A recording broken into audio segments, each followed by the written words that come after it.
If I don't finish this map in 20 turns, the run is over. Given what I have to push through to get to the 3 bosses I have to kill, I've been worried about this map for a while.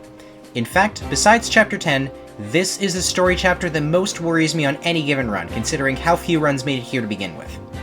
Zola's got a couple lines of defense, but the first is a line of heroes in the northwest and sorcerers in the northeast.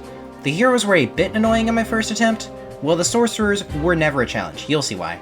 The southeast is what I refer to as the cavalry corner. A lot of paladins, some with beast killers, headed up by a couple bow knights. Finally, the southwest has quite a lot of generals, some packing wary fighter. There are 3 more lines of defense between me and the bosses, but I'll talk about them more as they become relevant. The bosses themselves, being stationary, won't be much of a problem even though Zola is packing vengeance. With 14 deployment slots available and my final team under construction, 10 of those slots are dedicated to the left side. Azura and Felicia fill valuable roles and will continue to work on their support. Camilla and Charlotte are still working on their own support. Leo, having finished his, will be working with Elise. Percy provides rally support, while Ophelia has gotten her hands on the Calamity Gate and is ready to wreck shop with it. Finally, Niles was the best 16th member I could bring as a backpack for Corrin, who's my choice to handle the heroes. As for the right side, well, I did want to concentrate my power on the left. The general room is where I often find myself wanting the most player phase actions. That meant, as ever, finding a way to simplify the right side. And, as it turns out, looks like all I needed was Kaze and Xander with their boyfriends in tow. Let's rock.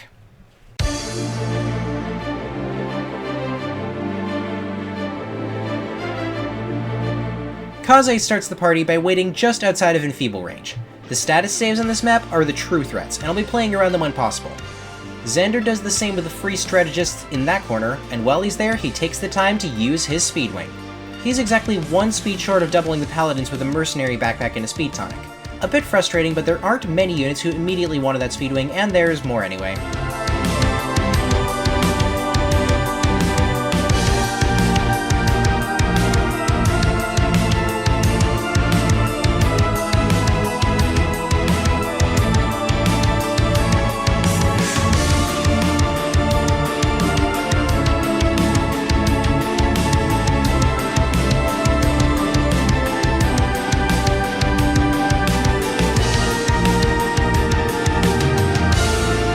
Percy provides some much-needed rallies, and Corrin moves into enemy range. I could redirect the Enfeeble, but I'm perfectly fine with doubling the heroes through Enfeeble. Elise and Felicia apply their auras.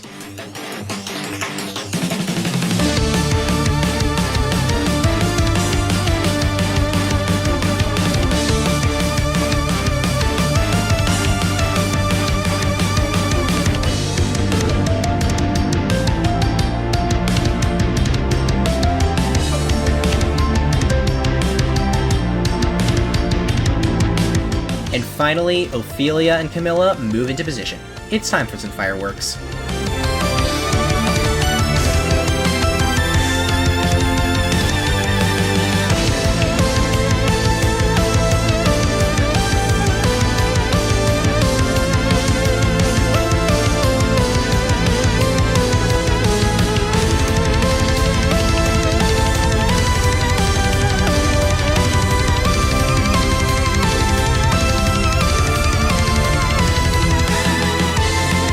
The first action of the turn is the simplest.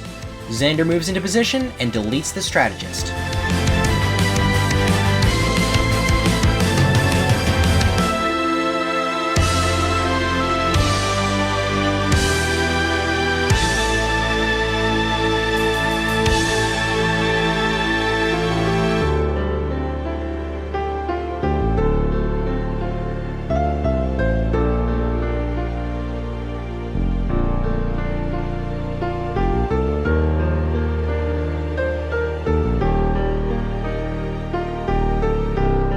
Kaze takes out the hero in front of him with a hunter's knife, positioning to fight the paladin.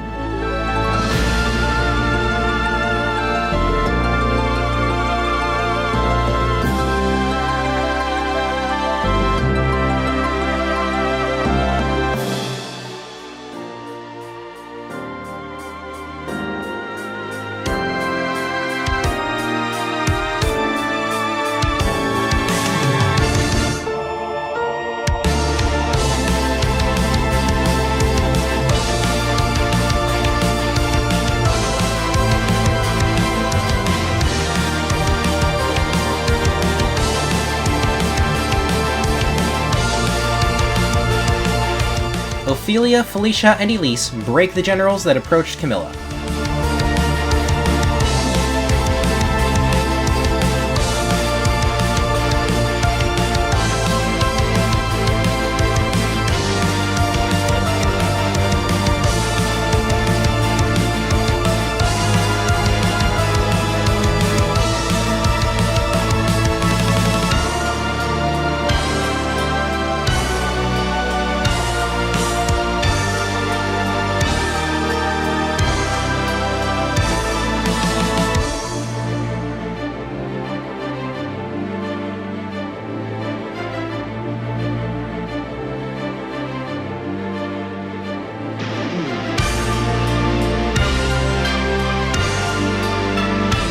Camilla, in turn, snipes a strategist with a dual club.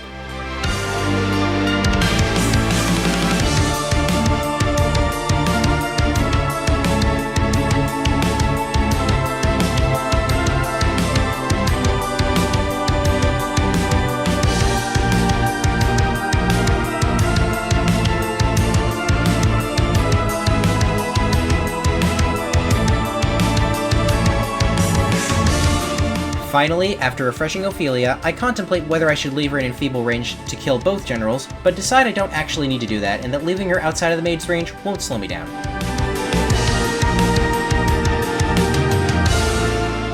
I do change Camilla back to the hammer though, for reasons you're about to see.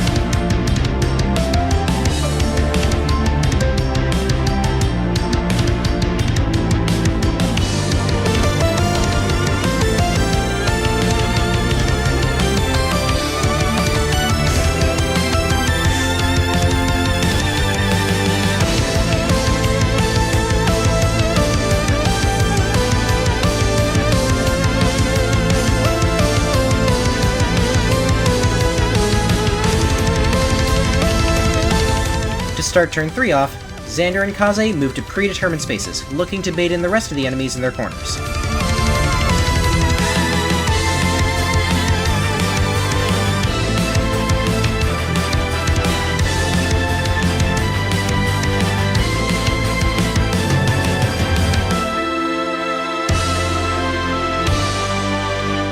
Elise and Felicia clean up the remaining general, while everyone else makes their way south to the bosses, just outside of the cavalry's range.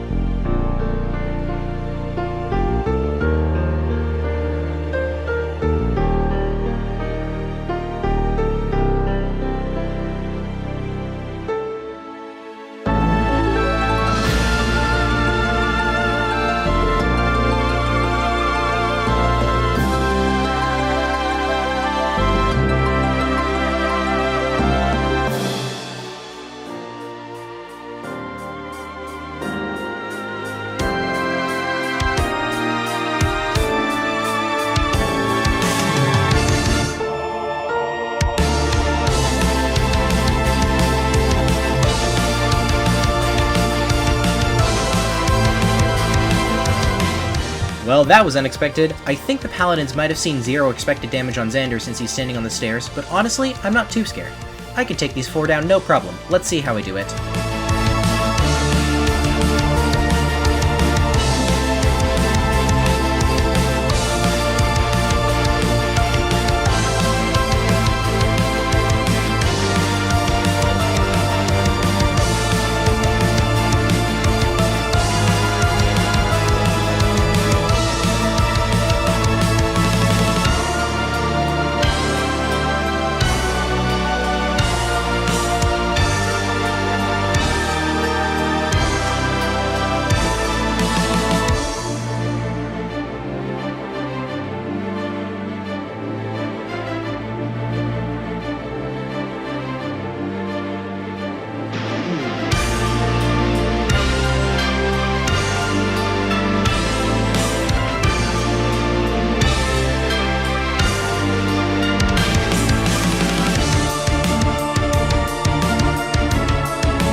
beforehand, Xander moves into position to give Kaze a vulnerary, and Kaze takes it.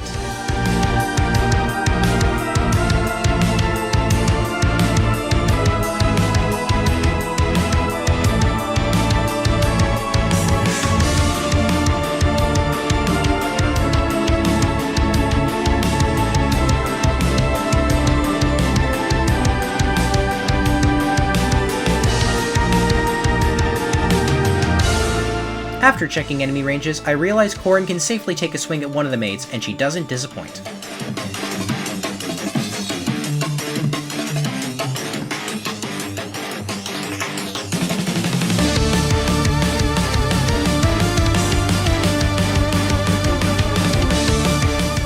Now the cavalry. Camilla starts things off by cleanly one-rounding Paladin.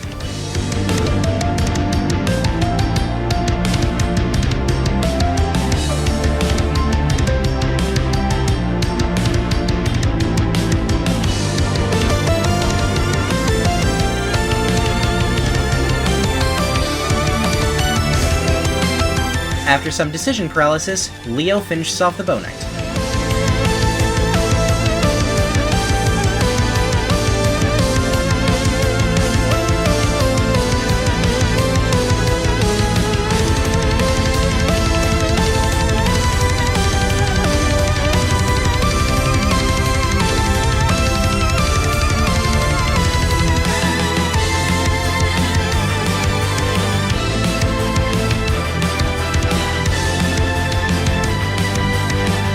Ophelia takes out another paladin while applying Heartseeker to the third.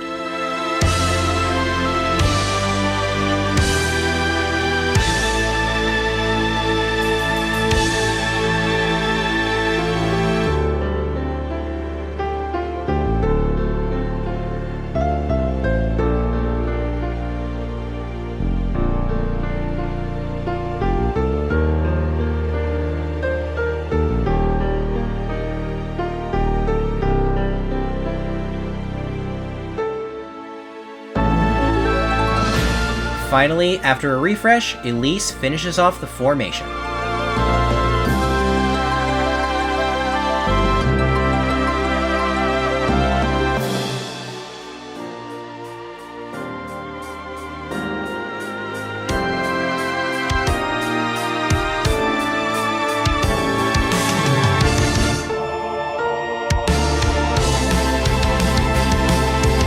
With the first set of reinforcements finally here, Xander and Kaze just sit tight to handle the paladins and the one remaining hero.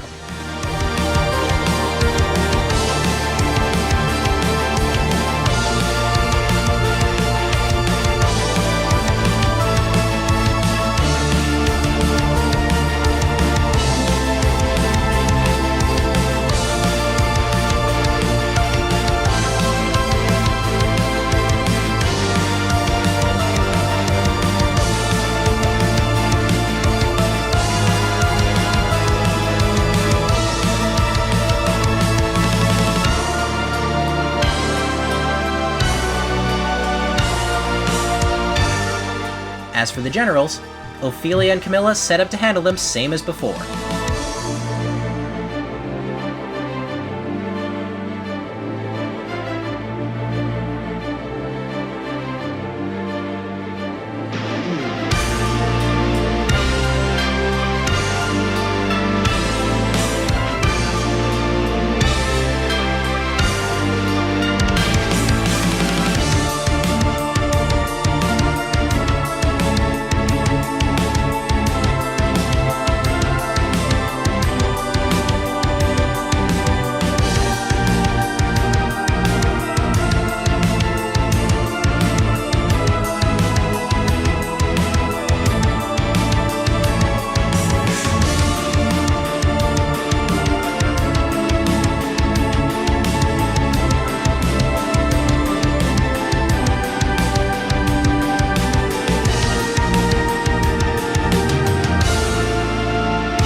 With almost every enemy defeated, I turned my attention to cleanup, starting with the southern bosses, Camilla Chunks and Elise Kills.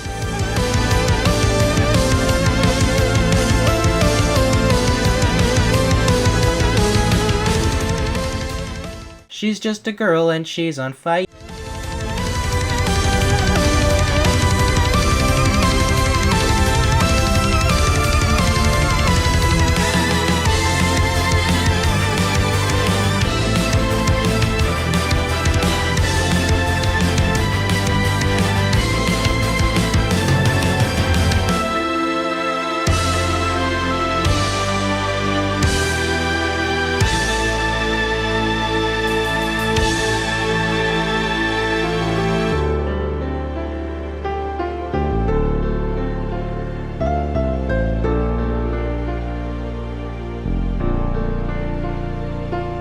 After some deliberation, I decide to give the second general kill to Ophelia.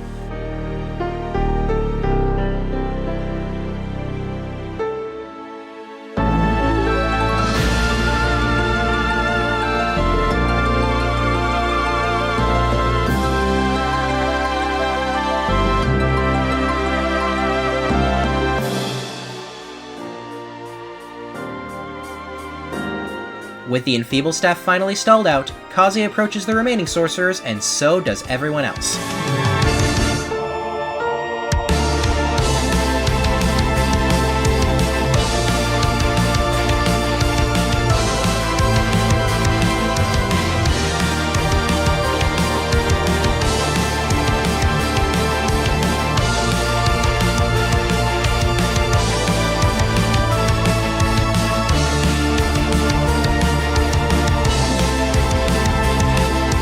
Having too much res is a problem sometimes. Lethality even denied him another chance to bait them in. I just have Leo do it instead.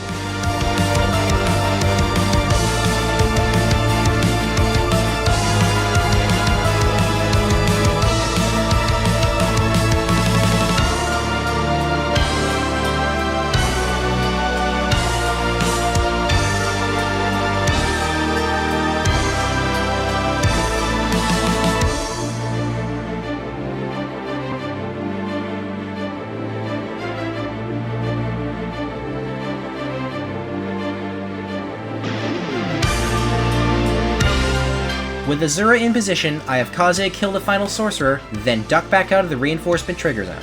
I'll spend the next, 2 turns collecting the treasure.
Turn 14.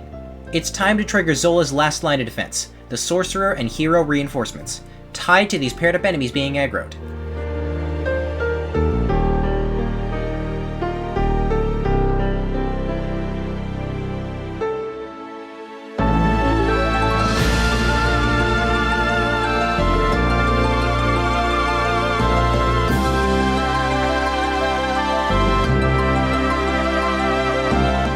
With support from Percy and Felicia, Kaze starts the party.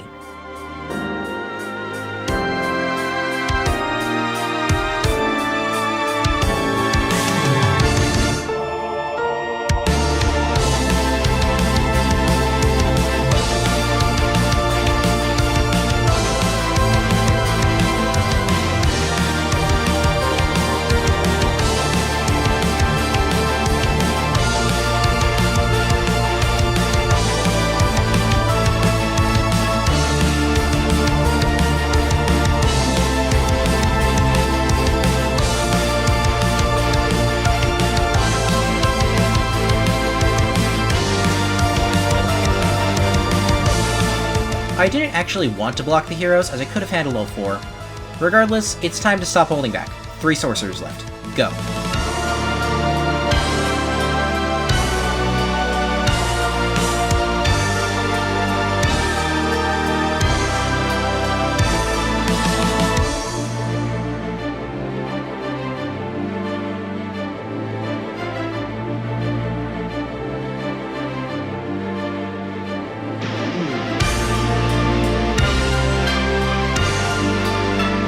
After Corrin and Ophelia take out their targets, I'm faced with the dilemma of wanting Kaze to use Guard Gauge on Zola this enemy phase.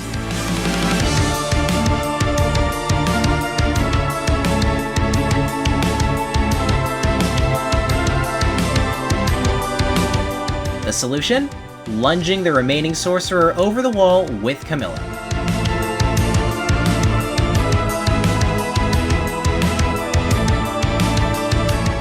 Oh hey, I forgot to give Niles a skill. Neat.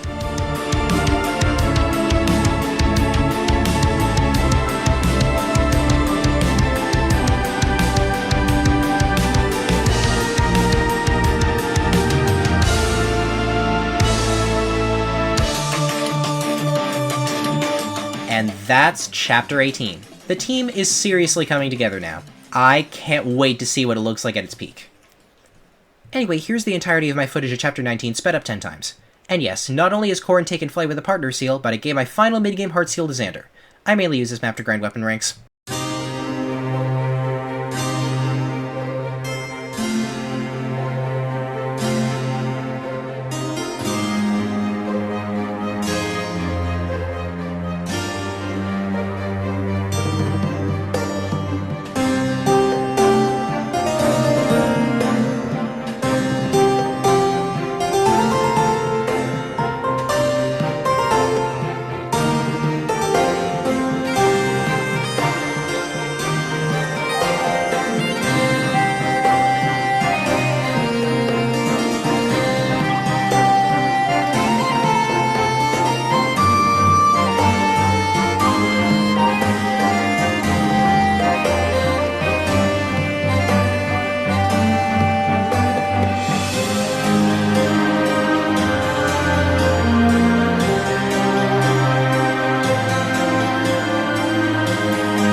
I'd just like to say that this run was a lot of fun.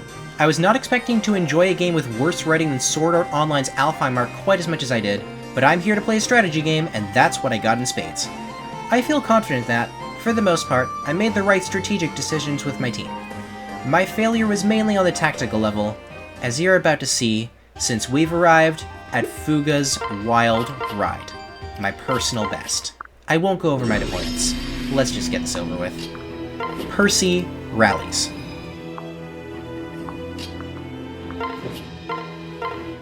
Xander activates the Dragon Vein, and Mozu snipes the Spearmaster that just got displaced.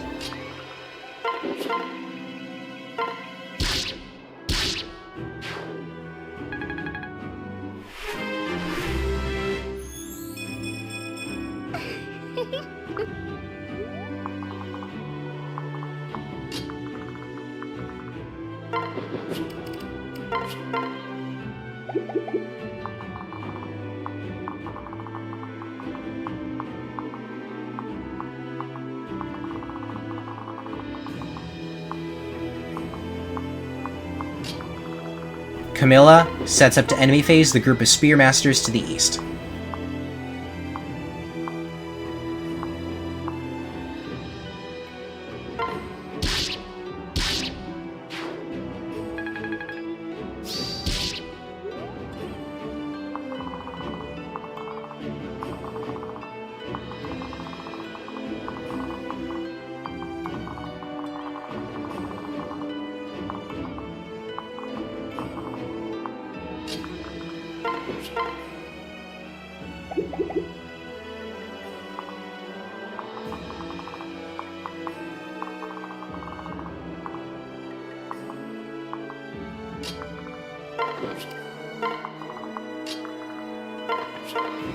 With Azura's help, Korin flies Kaze over to engage the southwest group of Onmyoji.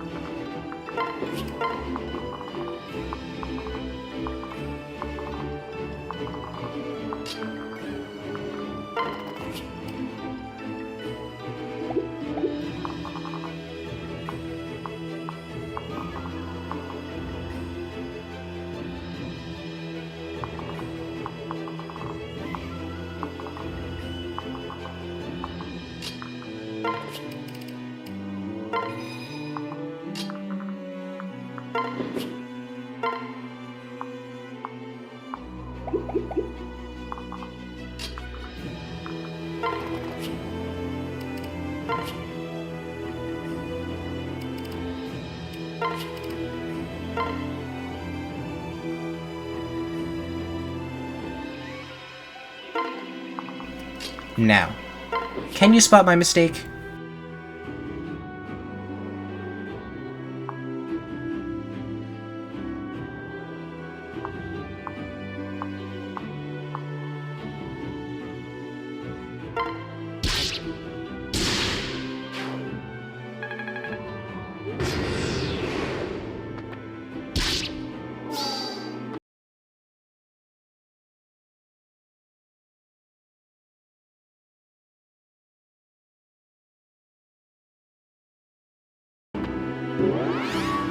And the run lives!